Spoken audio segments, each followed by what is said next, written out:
All right. It's good to see y'all today. You are where you need to be. Remember where you need to be on April 14th, in the streets, shutting it down, and bring a lot of other people with you. Now look, we're 1 week out from April 14th, a week out from a day when we must disrupt business as usual in this country, because that business as usual includes police getting away with murdering Black and Latino people. We have to manifest powerful resistance all across the country, bringing the normal routine of this society to a halt. This resistance has to make clear that there's a force of people in this society who are determined to act to stop the systemic problem of the authorities giving a green light to police who brutalize and murder people. Now, I didn't come here tonight to tell you that it would be easy to do that. And if I did tell you that, I'd be lying. What I did come here to do, though, was to lay out how deep this problem runs in this society and just what we're up against in acting to stop it. I came to tell you why we have to act on April 14th and how that can be part of bringing a whole new world into being. I'm also going to get into how we can do that, and I came to recruit you to do something that really matters. And what that comes down to is doing something that will contribute to stopping police murder. Not slowing it down, not lessening it, but stopping it, because that's what's needed.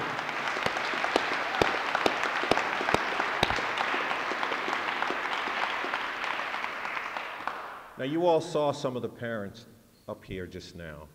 I want to take us a little bit more into the reality that calls on us to stop it. Let's talk about Brother Jason Harrison from Dallas, a young Black man, was living with his mother. Brother was mentally challenged. He was having a mental episode. His mother calls 911 to get some help. What she got was several cops came to the door. She went to answer the door, and her son, Jason, comes behind her. And he had a screwdriver in his hand. A screwdriver. When the cops saw the screwdriver, and these cops had their bulletproof vests on and all of that, they pull their guns out. They point them at Jason, and then they start yelling at him. Put down the screwdriver, put down the screwdriver, put down the screwdriver. And Jason doesn't do anything. He just stands there holding the screwdriver. And then they open fire on him. Shoot him down right in his mother's front door. Jason falls over with his arms under him. You can hear the mother in the background. You killed my son. You killed my son. And these cops point their guns at Jason's prone body and continue to yell at him. Drop the screwdriver. Drop the screwdriver. Let's also talk about Philip White, 22-year-old Black man, Vineland, New Jersey. About a week or so ago, cops came to his door and arrested him. We still don't know what they arrested him for, but they arrested him, put him into handcuffs, and took him out of his apartment. And then, after they got him out, they threw him on the ground.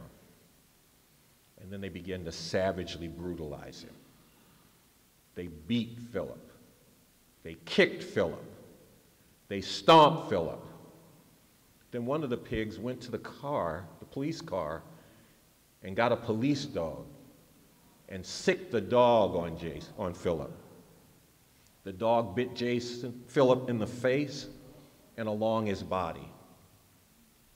10 hours later, Philip White was dead. Now, these are just two of the many, many people killed by police in this country.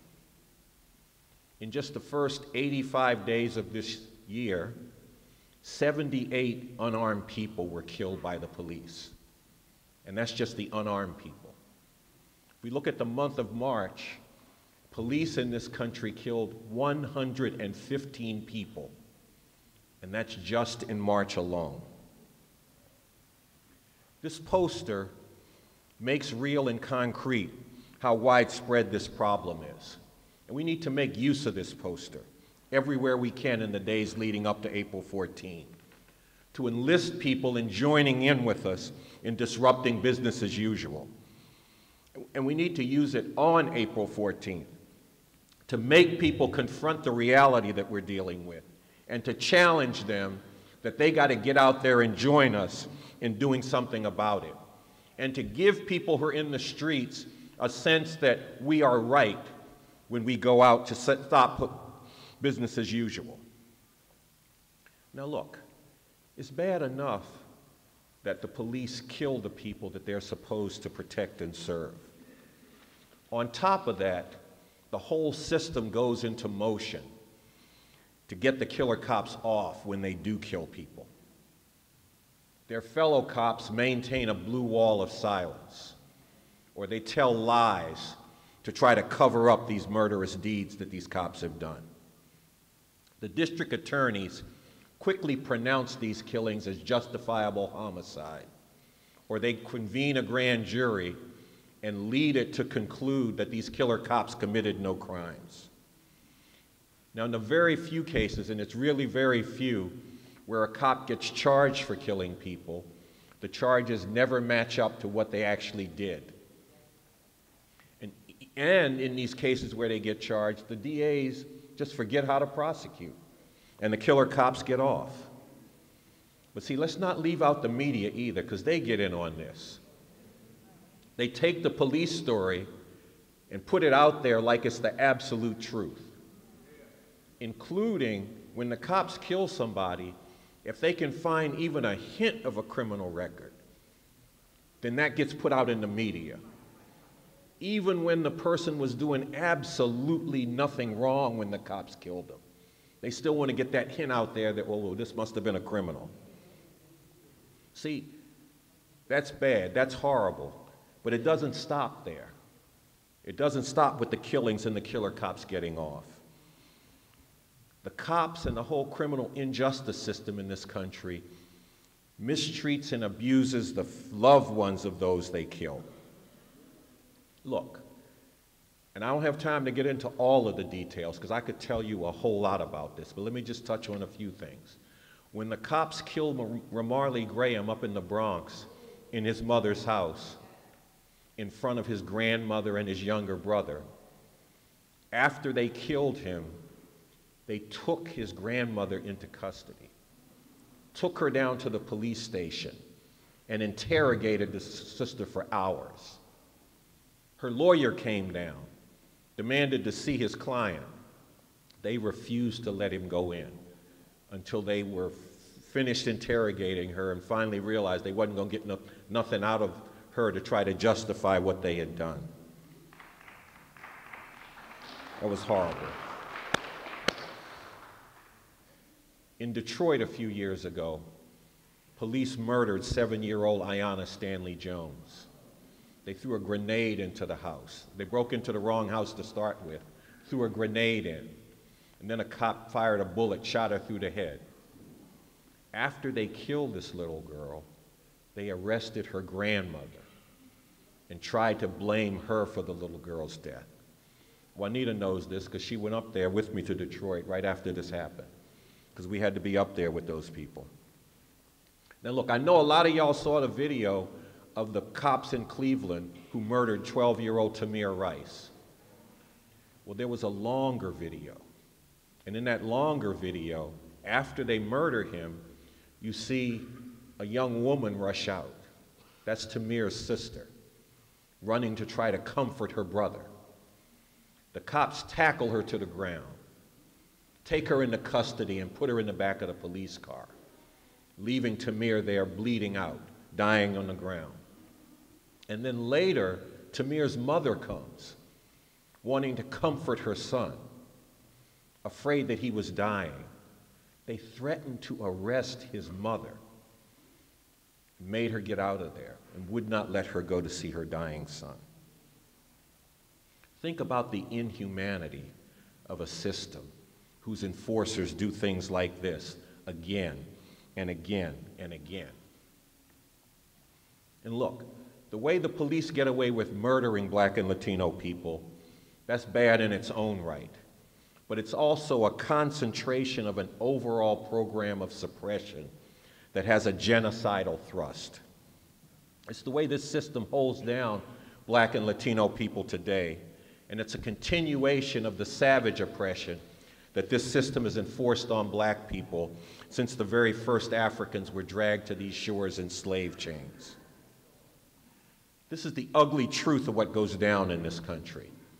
Now, usually people just suffer the murder and the brutality that the police inflict.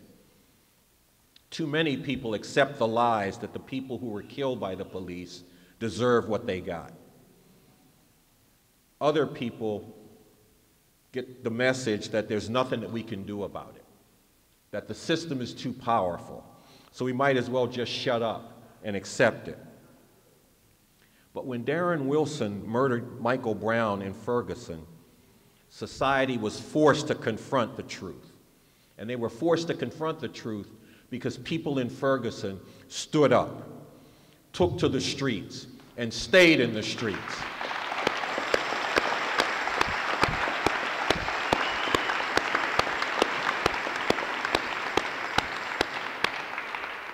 I mean, the authorities threw everything that they could at those defiant young people. Tear gas, rubber bullets, sound cannons. They put a curfew down. They mobilized the National Guard. But still those people stayed in the streets. The power of their resistance reached out to me and compelled me to go down to Ferguson to be with them a few days after Michael Brown was murdered. Actually, Juanita went down there with me too then. It seemed like we run around together a little bit.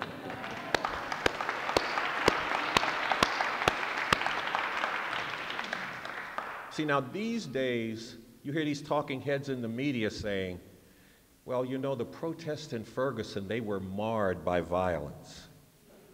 Well, look, I was down there, and I'll tell you what I saw.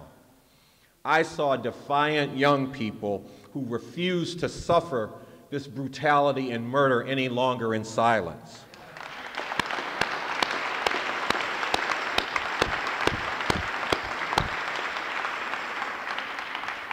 I saw young Black men in street organizations who a week before had been fighting and killing each other, who got out of that and were standing together to demand justice for Michael Brown and to fight against police brutality and police murder.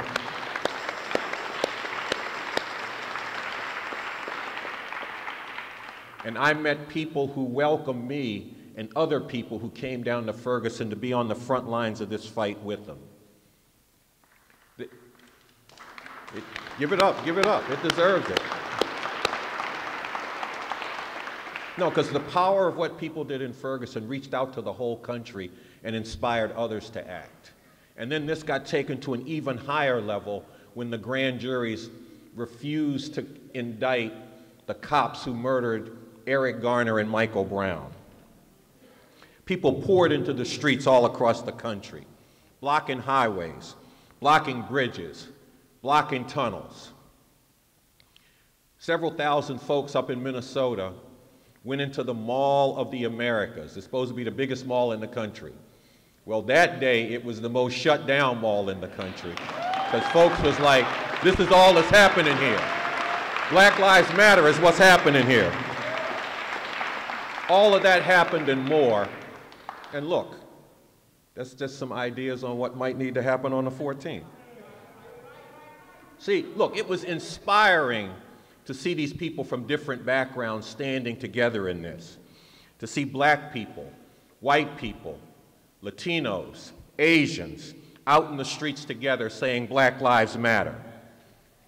This showed people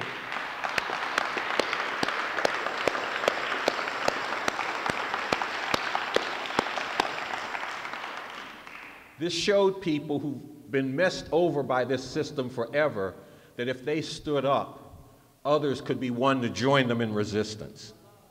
It gave people a beginning sense that the system didn't have it as together as they want us to think.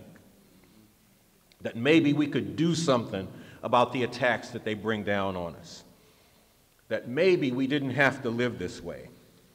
And look, right in the middle of all this was the historic dialogue that Bob Avakian, the leader of the Revolutionary Communist Party, and my dear brother Cornell engaged in.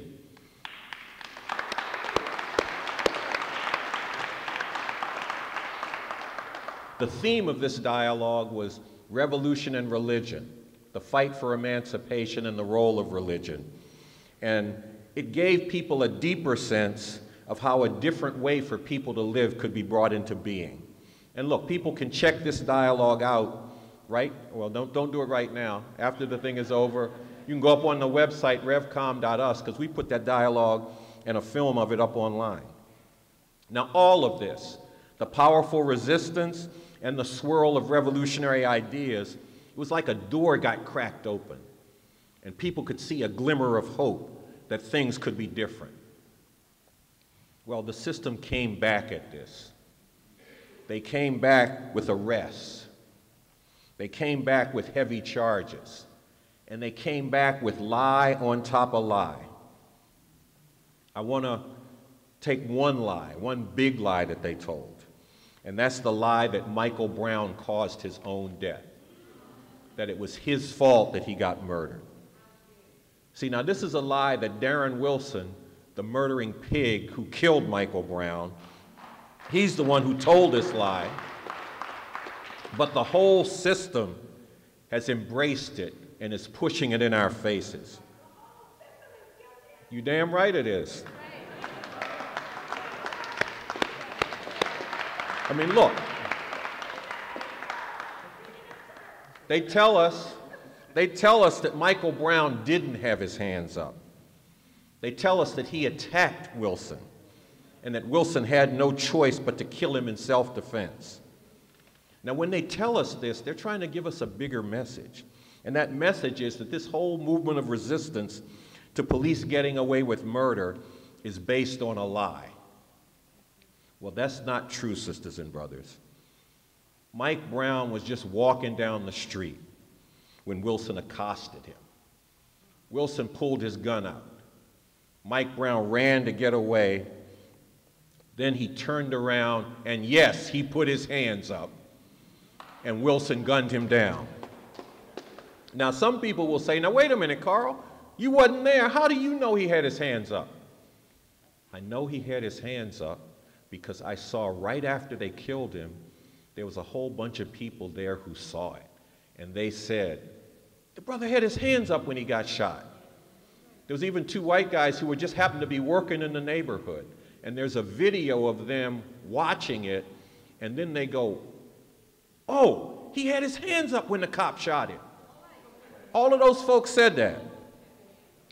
Now, the district attorney, he said it don't happen that way. He said the witnesses who said Michael Brown had his hands up were not credible. But see, this is a district attorney who put on an eyewitness to back up Darren Wilson's story who wasn't even there. That was the witness. He felt that was credible evidence from somebody who wasn't even there.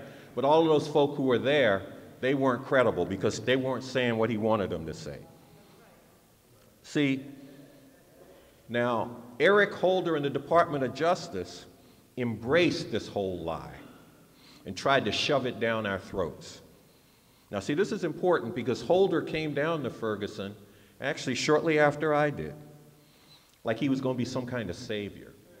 He had people thinking that, look, if the locals don't give you justice, come see me. You can count on me. See, now, this is a part of another lie they want us to believe. They want us to swallow, that we can rely on the people in power, that some of them are our friends. This is a big part of how they keep us under control. The truth is the whole damn system is committed to unleashing the police.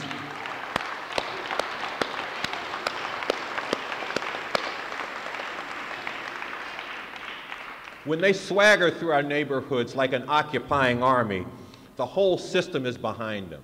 And the whole system backs them up when they brutalize and kill people. The system pushes these lies to confuse us about who's right and who's wrong. What they're trying to do is they're trying to slam shut that door that got cracked open.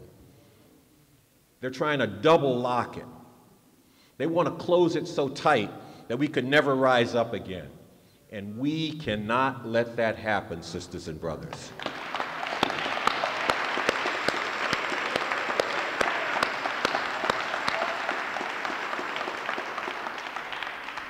On April 14th, we got to revive the spirit of Ferguson, that spirit of refusing to suffer the brutality and murder of the system in silence. We got to revive it, and we got to take it higher. We have to get back out in the streets, and we got to declare that we're not backing down and that we are not going away. We have to say that we're determined to fight this. On April 14th, and then coming after April 14th, we got to continue building wave upon wave of resistance, even more powerfully, until we can stop murder by the police.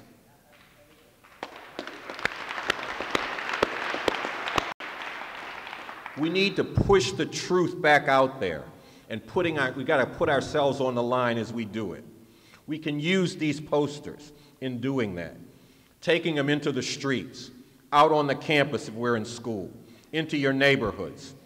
We need to use them to polarize the situation, forcing people to look squarely at the reality and challenging them to join us in doing something about it. Now, this is a pretty big poster, but we need to make even bigger enlargements of this poster, huge enlargements, maybe something like 30 feet, and then carry them into the streets on April 14th, like they're floats, you know. They need to be so big that by themselves they will capture the attention of people and break things out of the normal routine of society, whether we've got 1,000 people carrying it or 10 people carrying it. These posters powerfully represent the hundreds of people the police kill every year. When we take them into the streets, we are carrying the justification for what we're doing, the thing that indicates that we're right to do it. We're putting the horror of police murder out there for everybody to see. And we can't back down when we do this. If the authorities come to us and say, oh, well, you have to get onto the sidewalk, we have to say, no, this needs to be out in the streets. This needs to be where everybody can see it.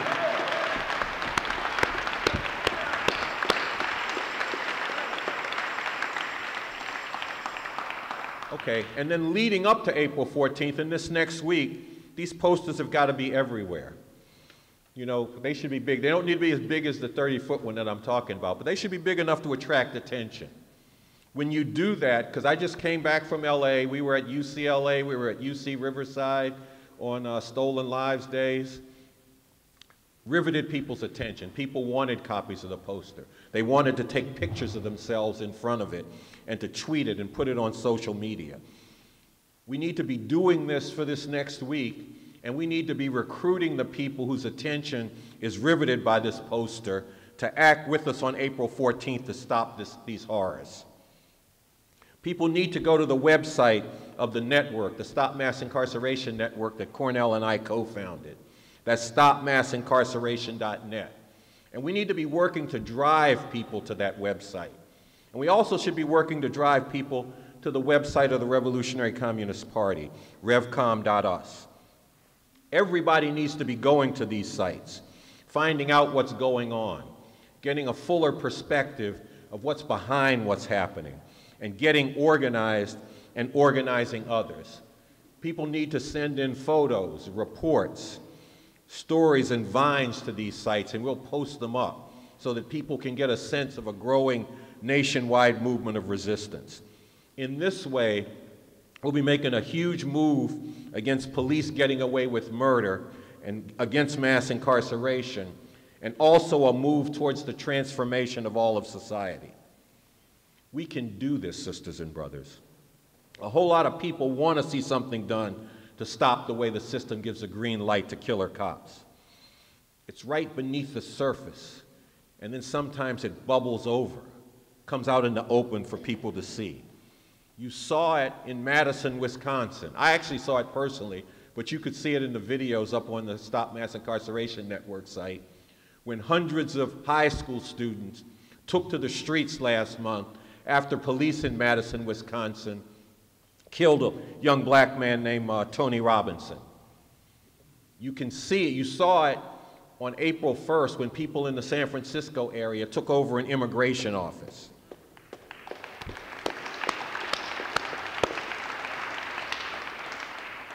You saw it when people in Philadelphia turned out a town hall meeting where the police chief was trying to convince them that they should not look at his cops like they were an occupying army.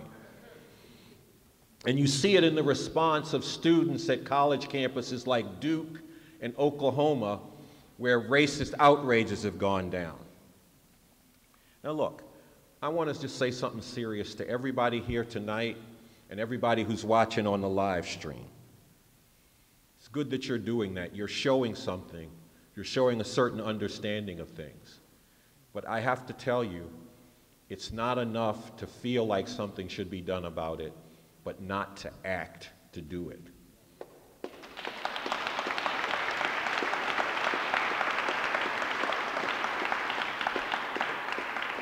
It's not good enough to hope that someone else will do it. You've got enough awareness of what needs to be done, or you wouldn't be here if you weren't aware of the problems. History is calling on us to act. This poster, the faces on this poster, are calling on you to act. Don't let this keep going on. Don't let there be new faces to add to this poster. We have to end a situation where teenagers come up to Noche and talk about how they figure they'll be on this poster sometime soon. We have to stop this. We have to act, and you have to be a part of it. When we act on April the 14th, we will be acting for and speaking to the people who want to see this horror stopped. And leading up to April 14th, we can tap into the people who have that sentiment and enlist them to join us in the streets on the 14th. Because look, sisters and brothers, it is illegitimate and unacceptable for this system to give a green light to its brutal murdering police. It's got to stop. And all these other horrors that this system visits on millions of people around the planet also have to stop. The wars for empire, the drone missile strikes, the horrible oppression that comes down on the sisters in this country.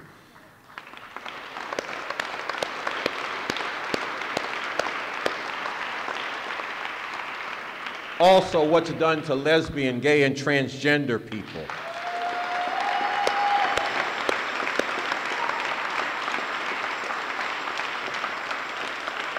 Okay? And also what they do to the immigrants and what they are doing to the environment of the whole planet we live on.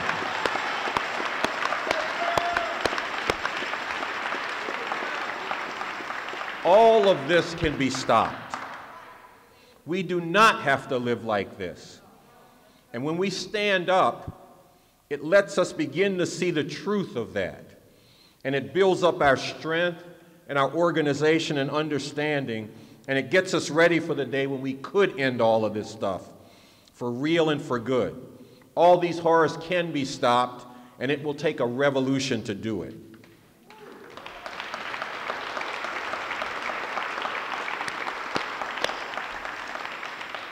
I just want to talk about one example of what we could do through revolution.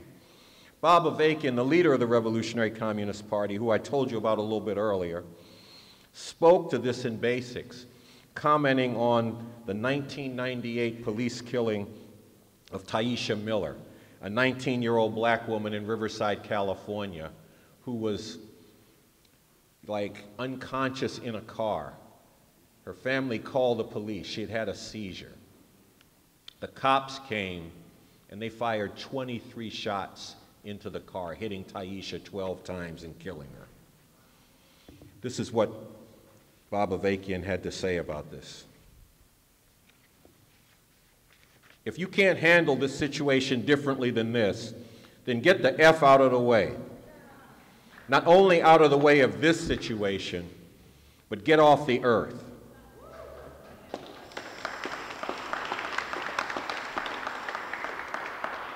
Get out of the way of the masses of people, because you know we could have handled this situation any number of ways that would have resulted in a much better outcome. And frankly, if we had state power and we were faced with a similar situation, we would sooner have one of our own people's police killed than wantonly murder one of the masses. That's what you're supposed to do if you're actually trying to be a servant of the people. You go there and you put your own life on the line rather than just wantonly murder one of the people.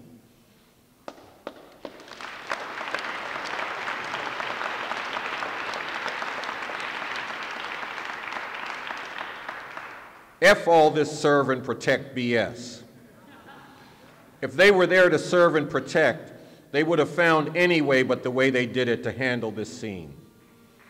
They could have and would have found a solution that was much better than that. This is the way the proletariat, when it's been in power, has handled and would again handle this kind of thing, valuing the lives of the masses of people, as opposed to the bourgeoisie in power, where the role of their police is to terrorize the masses, including wantonly murdering them without provocation, without necessity. Because exactly the more arbitrary the terror is, the more broadly it affects the masses. And that's one of the reasons why they like to engage in it and have as one of their main functions to engage in wanton and arbitrary terror against the masses of people. This is why we say we could do better. And this is why we say that people need to check out this leader, Bob Avakian, and check out and get with this revolution. And everybody needs to be in the streets on April 14th, saying no more to police killing people again and again and getting away with it. And look, do not tell me if you're white that this isn't your problem, and you don't have to act around it.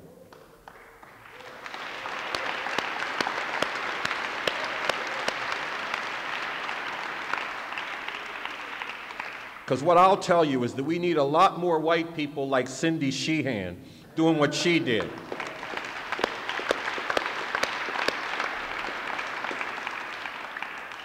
Adding her voice to the cry that this horror's got to stop. You can't turn away from these horrors. You can't say it's not my problem. It is your problem. These are our youth. These are our youth being beaten down in the streets, warehoused in prison, and shot down in the streets. I don't care if you're black, Latino, Asian, white, whatever. These are our youth, and we have to stop what's being done to them.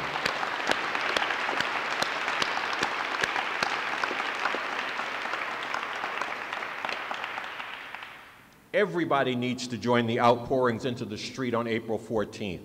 To say that police getting away with murder must stop. If you refuse to act to stop this, you're saying it's okay. And I ask you, is it okay for the police to gun down or choke people to death? No.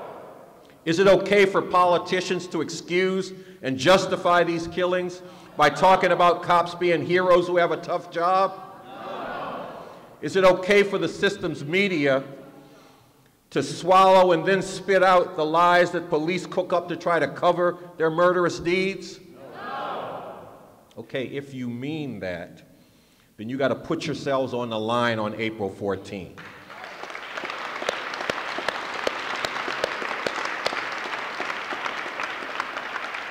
And you have to go all out between now and April 14th to make it as powerful as possible. April 14th. No work, no school, shut down business as usual. Stop police getting away with murder. Thank you, sisters and brothers, and I'm going to call up Cornell.